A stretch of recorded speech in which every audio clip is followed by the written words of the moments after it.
Nous sommes à Outreau, le kilomètre de Boulogne-sur-Mer qui a été et je pense restera le plus longtemps possible le premier port de pêche de France. Je m'appelle François Copin, j'ai 48 ans avec mon frère Olivier. Nous sommes les PDG de la société Alpac Filet. On a des grands-pères, des oncles et une bonne partie de notre famille qui a un petit peu d'eau saline dans leurs veines. Cette société a été créée donc par notre père en 1982 pour répondre à des besoins liés à la pêche. Et aujourd'hui, on ne fait pas forcément que du filet de pêche, donc on fait du filet de sécurité, du filet de volière, du filet brise-vent, brise-vue, du filet pour faire le tour des stades. Donc on a aussi une très grosse attache avec le milieu du sport.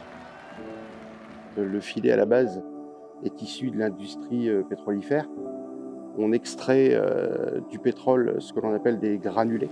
On les fond, ça s'appelle l'extrusion. On tire des fils on fait des fuseaux on fait des mailles et des nappes de filet. Ensuite on a le travail du filet.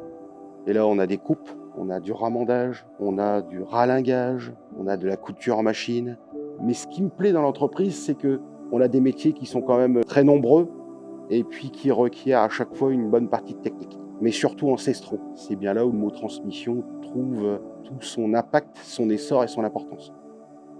Un incendie aussi important que celui que vous connaissez, qui a lieu à Notre-Dame de Paris, fragilise l'édifice. Et grâce à la mise en place des filets que l'on a fabriqués dans l'urgence, il y a des pans de murs, des morceaux de charpente, la rosace qui est emblématique, on a fait en sorte qu'elle ne tombe pas. En fait, ce qui est très marquant, c'est de ne pas avoir été obligé de demander à travailler la nuit. Ça a été proposé tout de suite. Et c'est pour ça qu'on fait plus que ce que la norme nous demande, d'avoir entre nos mains la vie des gens.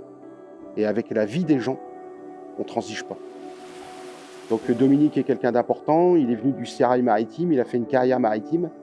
Donc en matière de ramandage, de nœuds, de cordage et d'épissures, on n'a rien à lui apprendre. C'est quelqu'un qui fait de l'art. Vous trouverez dans les bibliothèques des bouquins qui s'appellent l'art du ramandage. Ramander, c'est un art.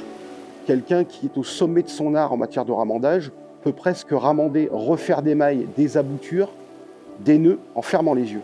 Un bon ramandeur, c'est un sacerdoce. C'est quelqu'un qui s'investit, pas dans une mission divine, mais dans quelque chose de noble. Et puis là, ce qu'il va y avoir de bien pour lui, c'est qu'il va former son petit-fils. Donc ça va être encore dans la transmission quelque chose d'intéressant. Je pourrais vous dire, la transmission de l'entreprise, c'est quelque chose qui est important. Mais pourquoi pas un jour aller mettre des filets sur la Lune ?